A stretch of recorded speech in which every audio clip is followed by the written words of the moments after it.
Hello, hello, hello, everyone. How you doing? It's Friday here.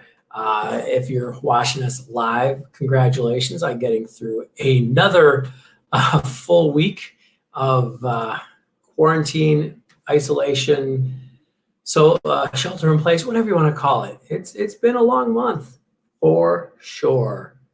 So thank you for joining us, and excited to have you here. Hold on one second.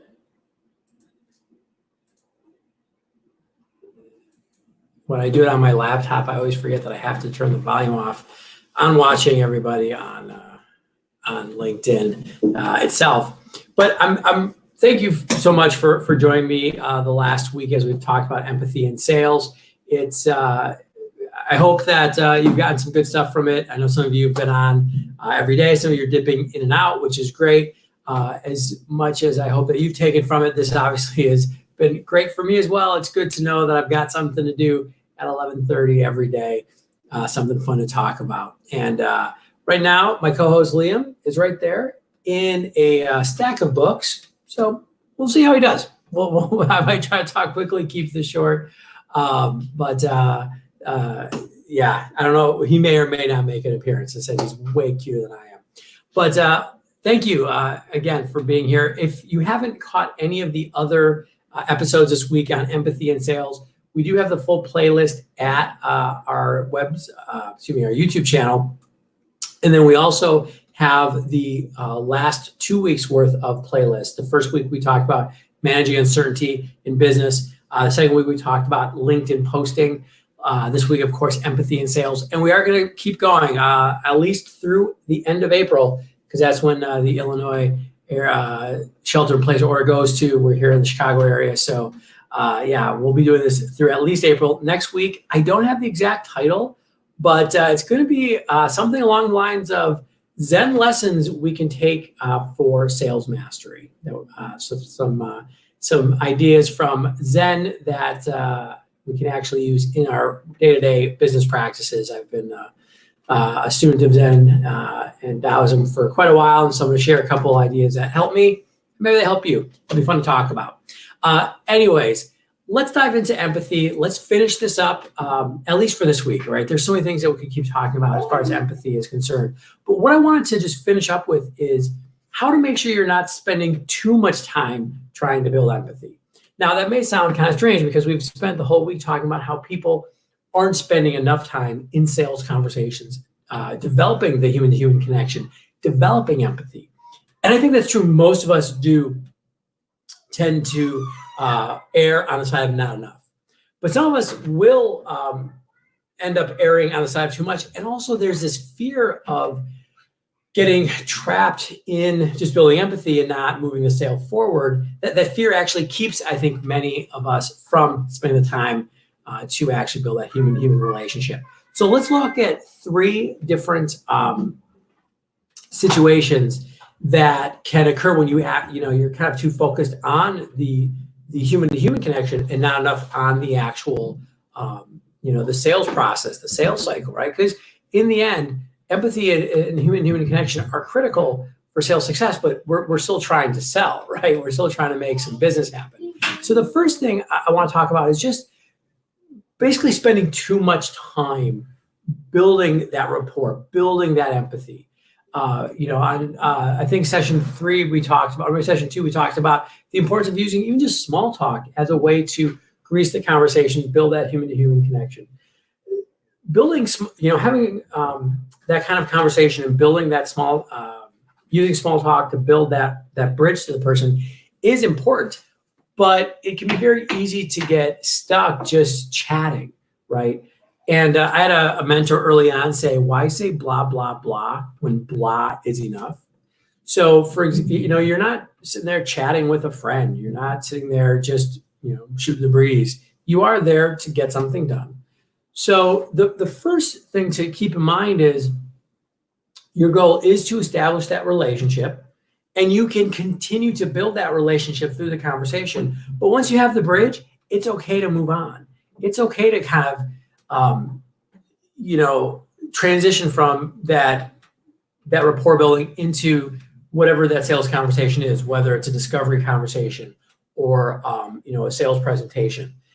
One of the things that I like to do is if you do kind of catch yourself going too long, be like, oh, I'm sorry, I could probably talk your ear off for hours, but I know that we are here to talk about X, or to talk about how our company can maybe help you with this project you're working on, right? So you just kind of go, oh, my bad. Don't blame it on them. And sometimes, by the way, they will be the one talking a lot. Just be like, oh, hey, I'm so sorry. I could just keep going forever.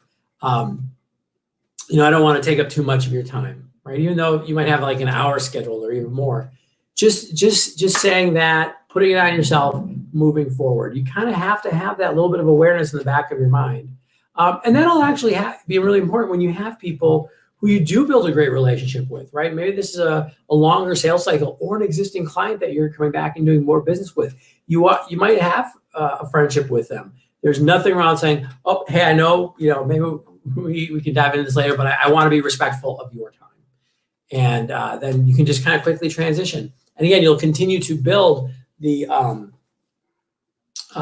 rapport throughout the conversation. Instead of always be closing, right? The ABC of C's of sales, ABR, always be rapport building. ABRB, all right, we'll let it go. But that's the first thing. So don't get stuck spending too much time in rapport building, especially if, by the way, you maybe are a little nervous about asking for the sale or presenting your pitch, whatever it might be. It can be easy to be like, oh, I'm going to stay here where it's safe and easy. I'm not trying to do anything. So that's the first thing. Be aware of that. The second is to move into the friend zone. So I referenced before that sometimes you might be working with somebody in a sales capacity who you've built a close relationship, a friendship. You might even be in a sales conversation with a friend. Like I, in the last 15 years have built up a pretty broad network. There's people who were clients who become my friends. There are friends who become my clients, and that's totally okay. But just remember the purpose of that conversation you're in. And so this is how you avoid becoming like the unpaid consultant, right? Because sometimes it's really easy just to, we've got this great vibe. We're just, they're telling me all kinds of fun stuff. I'm sharing stuff with them. We're just chatting. We're just really getting into it. And I love when, as a sales coach or a sales manager, even when a representative would say, we had a great conversation, that's great. You want that is, again, the foundation. That's what we've been talking about all week. But you weren't going there to have a great conversation. You're not a professional talker. You are a salesperson or a business owner or somebody who's trying to get, somebody to commit. So don't get trapped in being a friend. One of the things that I think is really telling is when you don't challenge the prospect enough or the client enough. And what I mean by that is, you might be familiar with the Challenger sales model, came out a while ago. Good sales model. There's a lot of great ones. It's solid, but this idea that, you have to come with different ideas, different challenges to the customer status quo to really position yourself. Now, I do think that a lot of salespeople heard that and they didn't understand the nuance. And so they basically took it as license to be an ass and just, challenge. That's not it at all. In fact, empathy is really important for this. To make the person feel safe, but then don't hesitate when you have to be like, hey, you know what? I need to bring up something you said. I need to, talk about this idea that another client of ours used, that's maybe not going to make you feel super excited, but hey, I know that if I do, challenge you, I'm also going to guide you through to the solution. Okay. So if you're ever, to the point where you're like, hey, I don't know if I want to, call this customer up and make this suggestion because it might upset them. That's how you know you're in the friend zone. And so basically just don't do that. But also just be really aware of walking the line, right? And This is also where I think a lot of salespeople mistake empathy with schmoozing, right? The old style of selling, just like, oh, we're gonna go out drinking and be at the conference at the cocktail reception afterwards. Yeah, I know it's not a good thing, right, Liam? Schmoozing isn't necessarily empathy building. It can be part of it, right? But it's not. Again, you're not just trying to make somebody be a friend, and that's why they're going to buy it from you. You are trying to position yourself as a sales Sherpa, as the guide. And sometimes that requires telling people, hey, there's going to be opportunities, there's going to be challenges. Let's work through that together. Okay. And then the third thing I want to talk about is this idea of analysis paralysis. Now, a lot of times we think about analysis paralysis from our own perspective, meaning we are analyzing something too much and we don't move forward. You can also have analysis paralysis with your empathy building, because there's two steps to this. First of all, you think you're trying to get too much information, and try this, especially if you have more of a complex sales cycle with multiple stakeholders. You start going, okay, well, I have to really understand where everybody's coming from and really do some deep diving and some conversations and some research. And hey, I really want to, before I move forward, I'm gonna go talk with Bill again in accounting, or I'm gonna talk to the director over here, Lisa, and just really, and we end up not moving forward at all, because we're trying to figure out the right move. Remember, in all of this, that, as I said, empathy is the foundation. It's the bridge that we're used to build that relationship, to be the sales Sherpa. But a sales Sherpa's job is to take people up the mountain. So sometimes you're going to get pulled into these conversations. Exactly, Liam. Thank you for sharing. Sometimes you're going to get pulled into these conversations, again, especially when there's 2, 3, 4. I think, I've seen research where the average number of decision makers in a complex B2B sale can be up to 8 or 9. It's easy to start being in these conversations and being around these conference tables, or Zoom calls, and just not be able to, move the conversation forward. Remember, your job is sometimes to be, hey, everybody, these conversations are really good. What is the next step for us to take? What are we trying to do here? And sometimes your job is to be the person who's like, hey, we've got all this information. What is the next step? Not necessarily how am I going to close this sale, but hey, what is the next step for this? What are we trying to accomplish here? And just even bringing that conversation up, you're actually leveraging the empathy you built. Because if you just say, hey, what are we trying to get done here, out of the blue, it's very jarring. But if you're like, hey, everybody, just let's check in here. What are we trying to actually accomplish? That's actually why when I wrote Hyper-Connected Selling, I didn't really talk about closing as much as I call it building the next step, right? Because early on, that might be moving towards a close, to another meeting. Towards the end, it might be to a close, to getting a commitment. But there's going to be lots of little steps along the way. And always remember, and this is kind of, again, the awareness that you have to bring to the role. That's why this isn't always easy. People think that being a sales Sherpa is simple. Not at all. It actually takes a lot more awareness, a lot more thought to actually move through that process, as opposed to just banging the phones or sending a bunch of emails and going, hey, buy from me, buy from me, buy from me. So those are 3 things that I think you want to stay away from. So the idea of spending too long building rapport, the friend zone, and then analysis paralysis. One final thing I want to say about building empathy, especially in the time that we're in with the pandemic, but even moving past this, is fake empathy. And I think this is something we could spend a whole week on, not having fake empathy, or maybe even not a whole week. We just have to say, there's so many people trying to fake empathy. That's why people say they're authentic. It's like authenticity is so important. But the fact that it comes up so much means that most people probably aren't being really authentic. Don't fake empathy. Don't fake a connection when it's not there. It'll actually hurt you more. And the other thing I'd say too is don't try to scale empathy. This depends a lot on, of course, your sales process and what you're selling and the clients are working, et cetera. But I've seen this a lot, and I think this is maybe where some of my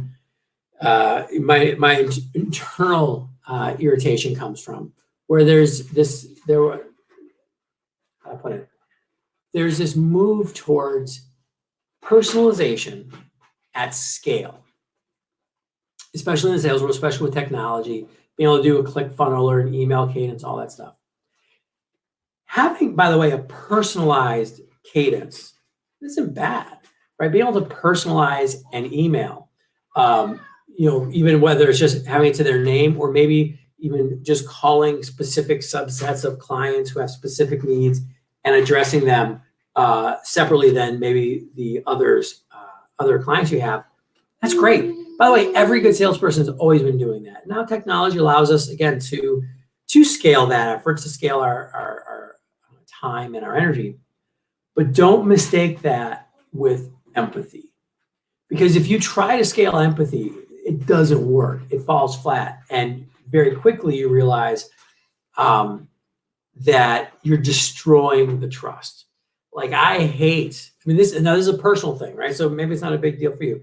Like I hate when people pretend to be my friend and they don't know me. Like your slick email that's trying to, it's a cold email, but pretend that we're friends or that we know each other well, like bite me. It's kind of the way I look at it. Like you have to earn, a connection with me. And it's actually not that hard, but you've got to put some time and effort forward.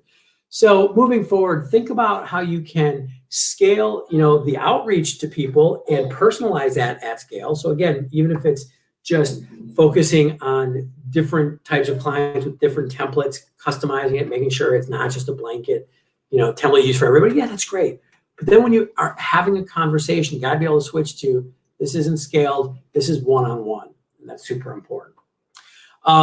So those are my ideas on how to become a better sales Sherpa, how to become the guide for your prospects and clients. And I think that's critical right now.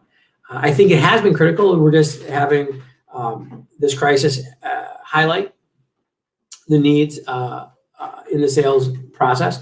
But I also think that looking forward, we have to, in the sales world, be really cognizant of these changes. Because here's the deal. If you don't have these empathy skills and you're in a role that doesn't require them, you are going to be replaced. Quite simple. Because one of the things we're realizing is work from home, be able to be, dispersed, and we don't have to go to an office. But hey, if I can get technology to do the job, why do I need a salesperson? That's what sales leaders, that's what CEOs, CFOs are going to be thinking about. What's the most cost-effective way to get these things done? But again, technology can't replace the human-to-human connection. Yeah, once it does, okay, then we got a whole nother conversation we have to have. But until then, we should be good.